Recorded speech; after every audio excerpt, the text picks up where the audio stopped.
Hi guys! இன்னைக்கு நம்ம 15த் episode தான் பார்க்க போறோம். யாரெல்லாம் இன்னும் நம்ம சேனல சப்ஸ்கிரைப் பண்ணலையோ, மறக்காம சப்ஸ்கிரைப் பண்ணி வச்சுக்கோங்க. இப்ப நம்ம வீடியோக்குள்ள போலாம். லாஸ்ட் எபிசோட்ல பார்த்திருப்போம். அந்த ரெஃப்யூஜீஸ் எல்லாமே ஹீரோயின அட்டாக் பண்ண வந்திருப்பாங்க. ஏன்னா, அவங்க அப்பா வந்து இவங்களுக்கு எதுவுமே குடுக்கல. அதுவும் இல்லாம அங்க இருக்கவங்கள எல்லாம் கொல்ல ஆரம்பிச்சுட்டாங்க அப்படின்னு சொல்லிட்டு ஹீரோயின அடிக்கிறதுக்காக வருவாங்க. அப்போ இந்த கான்குபைன் நியூயி தான் வந்து காப்பாத்திருப்பா. அதுக்கப்புறம் அங்க இருக்கவங்க எல்லாம் சொல்லிட்டு இருக்காங்க. இவங்க தான் இந்த கேம்ப் அமைச்சு ரெஃப்யூஜீஸ்க்கு எல்லாத்துக்கும் அடைக்கலம் குடுத்து உணவெல்லாம் குடுத்துட்டு இருக்காங்க. இவங்க போய் அப்படி பண்ணுவாங்களா? அப்படின்னு சொல்லி சமாதானப்படுத்திட்டு இருக்காங்க. எங்க கோர்ட்ல ஒரு மீட்டிங் போயிட்டு இருக்கு. அங்க ஒருத்தருமே சொல்லிட்டு இருக்காங்க. அவங்க எவ்ளோ வந்து லீஷு மக்களுக்காக நிவாரணம் குடுத்து விட்டாங்க. எதுவுமே போய் சேரல. அங்க இருக்க மக்கள் எல்லாம் கொன்னுட்டு இருக்காங்க அப்படின்னு ஒருத்தரா வந்து கம்ப்ளைண்ட் பண்ணிட்டு இருக்காங்க. ஹீரோயினோட அப்பா வந்து ஒன்ஸ் நம்ம நாட்டுக்கு திருப்பி வந்ததுக்கு அப்புறம் கண்டிப்பா பெரிய பனிஷ்மென்ட் குடுத்தே ஆகணும். ஏன்னா நெறைய மக்கள் இதுல வந்து உயிரிழந்திருக்காங்க அப்படின்னு சொல்லிட்டு இருக்கப்போ, ஹீரோ வந்து ஹீரோயினோட அப்பாவ மீட்டுட்டு வர்றதுக்காக என்னோட ஆட்கள் எல்லாம் அனுப்பி வச்சிருக்கேன். அப்பதான் எந்த பிரச்சனையும் இல்லாம ஸ்மூத்தா போகும் அப்படின்னு சொல்லிட்டு இருக்கப்போ, ஒரு மினிஸ்டர் சொல்றாரு இதெல்லாம் இருக்கட்டும். ஆனா இப்போதைக்கு வந்து லீஷு மக்களுக்காக நம்ம ஏதாவது திருப்பி குடுத்தே ஆகணும். இல்லன்னா எல்லாருமே இங்க நாட்டுக்கு கிளம்பி வர ஆரம்பிச்சுருவாங்க அப்படின்னு சொன்ன உடனே இந்த ஜூகிங் சொல்லிட்டு இருக்காரு. வைஸ் கமாண்டர் ஆஃப் வெஸ்டர்ன் கேரிசன வந்து நம்ம அனுப்புவோம். அவர் பேர் வந்துட்டு கூஸ். அதனால வைஸ் கமாண்டர் கூவே நம்ம அனுப்பலாம். அவர் வந்து இதுக்கு கரெக்ட்டா இருப்பாரு அப்படின்னு உடனே தலைவரும் ஓகே சொல்லிடுறாரு. அங்க கட் பண்ணா இங்க ஹீரோயினோட அப்பாவ வந்து கடத்தி வச்சிருக்காங்க. எல்லாருமே நைட் ரெஸ்ட் எடுத்துட்டு இருக்கும்போது அங்க ஒருத்த மட்டும் வரா. வந்து ஹீரோயினோட அப்பாவை எழுப்பிட்டு ஹீரோ உங்களை காப்பாத்தி கூட்டிட்டு வர சொன்னாரு அப்படின்னு சொல்றப்போ இவருக்கு நம்பிக்கையே இல்ல. நிறைய கொஸ்டின் கேக்குறாரு. அதுக்கப்புறம் இவரும் என்ன நினைச்சாருன்னு தெரியல. அதுக்கப்புறம்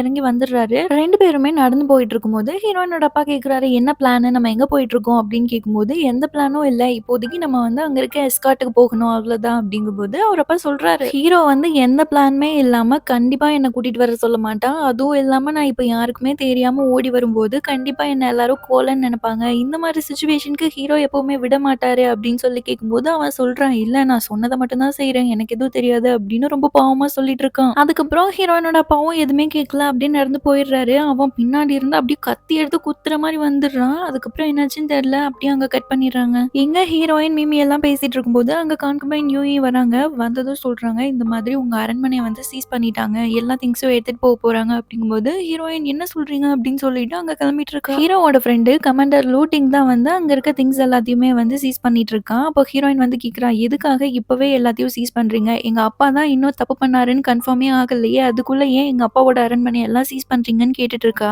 இந்த கமாண்டர் லூவோ சொல்றாரு எனக்கும் வேற வழி தெரியல. கோர்ட்ல என்ன ஆர்டர் கொடுக்குறாங்களோ அதை நான் செஞ்சுதானே ஆகணும் அப்படின்னு சொல்லிட்டு இருக்கப்போ ஹீரோயின் உள்ள போகலான்னு ட்ரை பண்றா. அப்ப அவன் சொல்றான் கோர்ட்ல வந்து யாருமே உள்ள போக கூடாதுன்னு ஆர்டர் போட்டிருக்காங்க அப்படின்னு சொன்ன உடனே ஹீரோயினும் சொல்றா நான் உங்க ஆர்டர் மீறி உள்ள போய் உங்களுக்கு பிரச்சனை கொடுக்க விரும்பல. நான் சொல்றதை மட்டும் உள்ள சொல்லிருங்க அப்படின்னு சொல்லிட்டு எங்க அப்பா கண்டிப்பா தப்பு பண்ணிருக்க மாட்டாரு. அதனால கண்டிப்பா இந்த அரண்மனையை திருப்பி மீட்டுருவோம். அப்படியே அது தப்பாயிருச்சு அப்படின்னு ப்ரூவ் ஆச்சுன்னா எல்லாருக்குமே 2 மாசத்துக்கு எக்ஸ்ட்ரா சேலரி கொடுத்து அனுப்பி விடுங்க. யாரையும் இந்த பிரச்சனையில இழுத்து விடாதீங்கன்னு சொல்லிருங்கன்னு சொல்லியிருக்கான். கமாண்டர் லூவோ நான் சொல்லிடுறேன் அப்படின்னு சொல்லிடுறான். அதனால ஹீரோயின் வந்து திருப்பி அவங்க வீட்டுக்கே போயிடுறா. இங்க ஜெயில்ல அரண்மனை முன்னாடி வந்து போராட்டம் பண்ணிட்டு இருந்தாங்கன்னு சொல்லி கொஞ்சம் பேர்த்த பிடிச்சி ஜெயில போட்டு வச்சிருப்பாங்க. அவங்கள பாதி பேர்த்த விட்டுட்டு ஒரு 3 பேரை மட்டும் ஹீரோ கைது பண்ணி ஒரு இடத்துக்கு கூட்டிட்டு போயிடுறான். இவங்க 3 பேர் தான் அகதியா இருக்க லீஷு மக்கள் எல்லார்கிட்டயுமே ஹீரோயினோட அப்பா தான் இதுக்கு காரணம். அவர் தான் எல்லாத்தையும் கொள்ளையடிச்சிட்டாரு அப்படின்னு சொல்லிட்டு எல்லாரையும் நம்ப வைக்கிற மாதிரி பேசி அதுக்கப்புறமா எல்லாத்தையும் இவங்களுக்கு எதிராக திருப்பி விட்டுருப்பாங்க. அததான் ஹீரோ கேட்டுட்டு இருக்கான். நீங்க 3 பேரு கண்டிப்பா லீஷு மக்களே கிடையாதுன்னு எனக்கு நல்லா தெரியும். உங்களுக்கு பின்னாடி யார் இருக்கா அப்படின்னு சொல்லி ஹீரோ மிரட்டிட்டு இருக்கான். அப்போ அதுல 2 பேர் வந்து கண்டிப்பா நாங்க சொல்ல மாட்டோம். நாங்க வந்து நிஜமாவே வந்து ரெஃப்யூஜிஸ் தான் அப்படின்னு சொல்லிட்டு இருக்கப்போ ஹீரோ சொல்றான் மத்த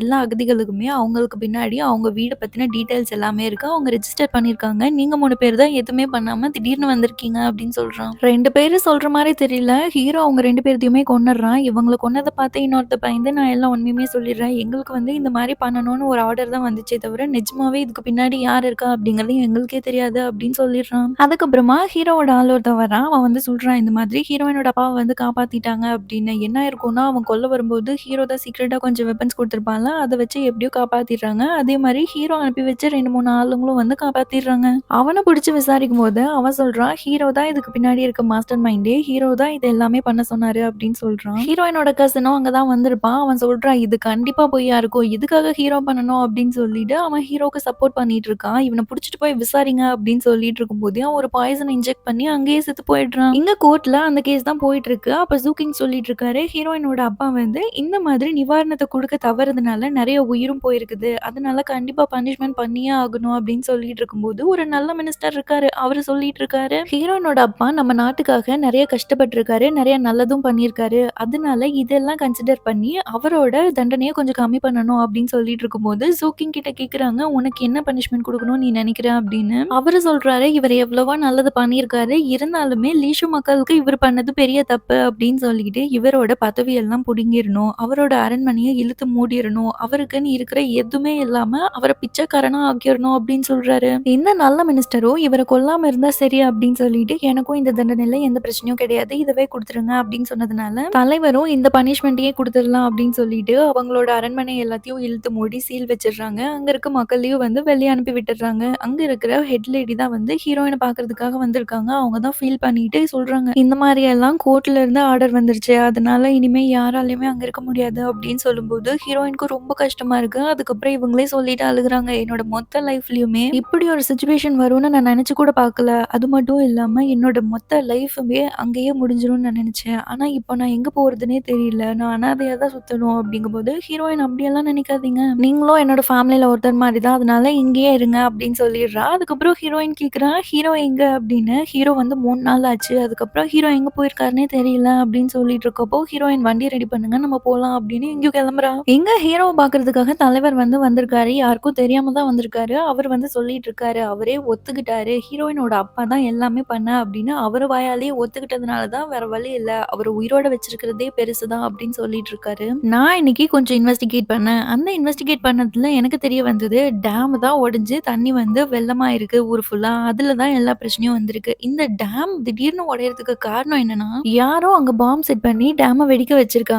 நெறைய மக்களுமே வந்து கேட்டிருக்காங்க. ஏதோ ஸ்ட்ரேஞ்சா ஒரு சவுண்ட் வந்திருக்கு. அதுக்கப்புறமா தான் வெள்ளம் வந்துச்சு அப்படின்னு மக்களுமே சொல்றாங்க அப்படின்னு சொல்லிட்டு இருக்கான். அப்போ தலைவர் கேட்குறாரு, "அப்ப இது எல்லாமே பிளான்னு சொல்றியா?" அப்படிங்கும்போது ஹீரோ சொல்றான், "ஆமா, நான் ஒரு 3 பேர்த்த விசாரிச்சேன். அதுல ஒருத்தன் சொன்னான், இதுக்கு பின்னாடி ஏதோ ஒரு பெரிய கை இருக்கு. அவங்க தான் இவங்கள ஏவி விட்டு மக்கள் மனசுல ஹீரோயினோட அப்பா தான் இதுக்கு எல்லாமே காரணம் அப்படின்னு சொல்லி வேணும்னே பதிய வச்சிருக்காங்க அப்படின்னா, கண்டிப்பா இதுக்கு பின்னாடி அவரோட பதவி மேல ஏதோ ஒரு கண் இருக்கு. அதனால இந்த பிரச்சனை இதோட முடியாது" அப்படின்னு ஹீரோ சொல்லிட்டு இருக்கான். அதுக்கப்புறம் எங்க கமாண்டர் லூ வந்து மிங் ஃபேமிலிக்கு இன்னொரு வீடு இருக்கு. அதாவது ஒரு பழைய வீடு ஒண்ணு இருக்கு அப்படின்னு சொல்லிட்டு அத சீல் வைக்கிறதுக்காக வந்திருப்பான். கொஞ்சம் பேர்த்த உள்ள அனுப்பி உள்ள ஏதாச்சும் இருக்கான்னு செக் பண்ணிட்டு வாங்க அப்படின்னு சொல்லி அனுப்பி வைக்கிறான். உள்ள தேட போனவங்க கமாண்டர் லூ கிட்ட வந்து சொல்லிட்டு இருக்காங்க, "உள்ள என்னமோ இருக்கு" அப்படின்னு. உள்ள என்ன இருக்குன்னு தெரியல. அங்க அப்படியே கட் பண்ணிடுறாங்க. இங்க ஹீரோ தன்னோட கேம்புக்கு ரிட்டர்ன் வந்துடுறான். வந்தப்போ அவனோட ஆள் சொல்லிட்டு இருக்கான், இந்த மாதிரி ஹீரோயினோட அப்பாவ கொல்ல ட்ரை பண்ணியிருப்பான்ல, அவன் வந்து ரீசெண்டா தான் நம்மளோட கேம்ப்ல ஜாயின் பண்ணியிருக்கான். அதுவும் லீஷுக்கு போறதுக்கு வேணும்னே அவனும் வருவேன்னு சொல்லி தான் போயிருக்கான். அவனோட ஃபேமிலி பேக்ரவுண்ட் எல்லாம் செக் பண்ணி பார்க்கும்போது எல்லாமே கிளீனா தான் இருக்கு. எதுவும் வந்து அவன் புதுசா ஆட் பண்ணல. அது மட்டும் இல்லாம எனக்கு தெரிஞ்சு இவன் காசுக்காக தான் பண்ணியிருக்கணும்னு நெனைக்கிறேன். ஏன்னா அவனோட பொண்ணு ரொம்ப உடம்பு சரியில்லன்னு சொல்லியிருக்கா. அதுக்காக காசு தேவைப்பட்டிருக்கும். அதுக்காக தான் பண்ணியிருப்பான்னு நெனைக்கிறேன் அப்படின்னு சொல்லிட்டு இருக்கான். அதுக்கப்புறம் சொல்ல மறந்துட்டேன். ஹீரோயின் உங்களுக்காக வெயிட் பண்ணிட்டு இருக்காங்க அப்படின்னு உடனே ஹீரோவும் வேக வேகமா போய் பார்க்குறான். ஹீரோயின் வந்து இவனுக்காக வெயிட் பண்ணி அங்கேயே படுத்து தூங்கியிருப்பா. அதுக்கப்புறமா இவனும் சரி ஓகே நம்ம டிஸ்டர்ப் பண்ண வேணாம் அப்படின்னு சொல்லிட்டு ஒரு ட்ரெஸ் எடுத்து அவன் மேல போத்தி விடுறான். அவன் எந்திரிச்சிடுறா. எந்திரிச்சதுமே கேட்கிறா, "எதுக்காக அப்பா இது எல்லாமே ஒத்துக்கிட்டாரு?" அப்படின்னு கேட்கும்போது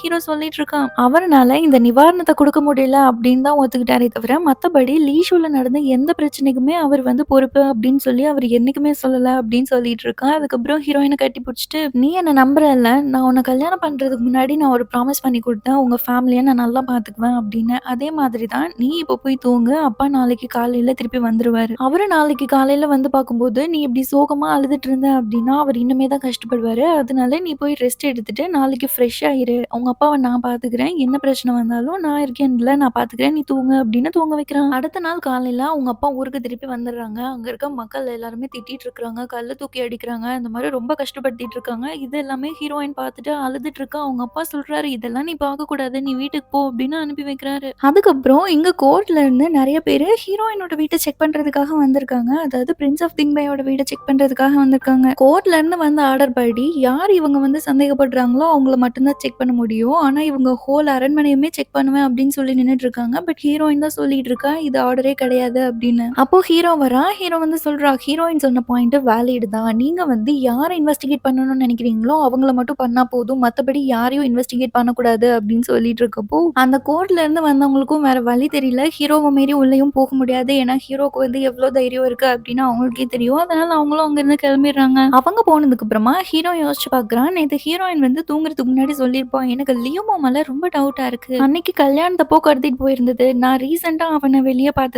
இது எல்லாமே எனக்கு கோஇன்சிடென்ஸ் மாரியே தெரியல. ஏதோ ஒரு பிளான் இருக்குன்னு நினைக்கிறேன்" அப்படின்னு சொல்லியிருப்பா. அததான் அவன் யோசிச்சு பார்த்துட்டு இருக்கான். அங்க கட் பண்ணா ஹீரோயின் வந்து ஜூ கிங்க பார்க்கறதுக்காக வந்திருக்கா. வந்ததுமே கால்ல விழுந்துடுறா. எங்க அப்பாவும் நீங்களும் எவ்ளோ வருஷமா ஃப்ரெண்ட்ஸு. உங்களுக்கு எங்க அப்பாவ பத்தி தெரியும்ல. எங்க அப்பாவ காப்பாத்துங்க அப்படின்னு சொல்லும்போது, அவரு சொல்றாரு, "இல்லம்மா எவிடன்ஸ் ரொம்ப ஸ்ட்ராங்கா இருக்கு. உனக்கு தெரிஞ்சது கொஞ்சம் தான். இப்ப ரீசென்ட்டா கிடைச்ச எவிடன்ஸ் என்னன்னு உனக்கு தெரியுமா? உங்க அப்பா பல புதையல்கள் எல்லாம் வந்து உங்களோட பழைய வீட்ல பதுக்கி வச்சிருக்காரு. அதுக்கான எல்லா எவிடன்ஸுமே அங்கருந்து கண்டுபிடிச்சிருக்காங்க.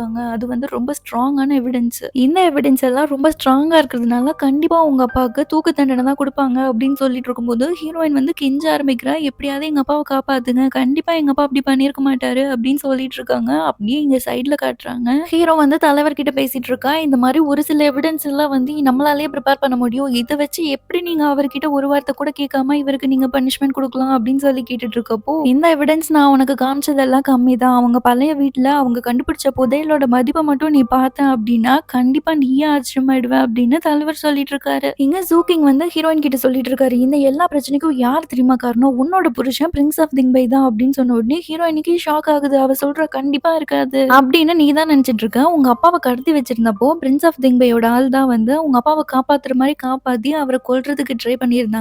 மத்த எல்லா செட்டப்புமே உங்க அப்பாவால தான் நடந்துச்சு அப்படின்னு எல்லாத்தையுமே ஹீரோ பண்ணி வச்சிருக்கான். உங்க அப்பா இவ்ளோ பிரச்சனையில மாட்டியிருக்காரே, ஹீரோ ஏதாவது ஒரு ஆக்ஷன் எடுத்தாரா? கோர்ட்ல கூட ஒரு வார்த்தை உங்க அப்பாவுக்கு சப்போர்ட் பண்ணி என்னைக்குமே அவரு பேசவே இல்ல அப்படின்னு சொல்லி இவன் எக்ஸ்ட்ராலாம் ஏத்தி விட்டுட்டு இருக்கான். ஹீரோயினுக்கு என்ன பண்றதுன்னே தெரியல. அப்ப அவ சொல்றா, "எங்க அப்பா உயிரோட இருந்தா மட்டும் போதும். நீங்க தான் காப்பாத்தணும்." அப்படின்னு சொல்லி நிஜமாவே அவரு கால்லயே விழுந்துடுறா. இதோட இந்த எபிசோட் முடியுது. அதுக்கப்புறம் என்ன நடந்துச்சு அப்படின்னு பார்க்கணும்னு நினைச்சீங்கன்னா, மறக்காம நம்ம சேனல சப்ஸ்கிரைப் பண்ணி வச்சுக்கோங்க. Bye guys.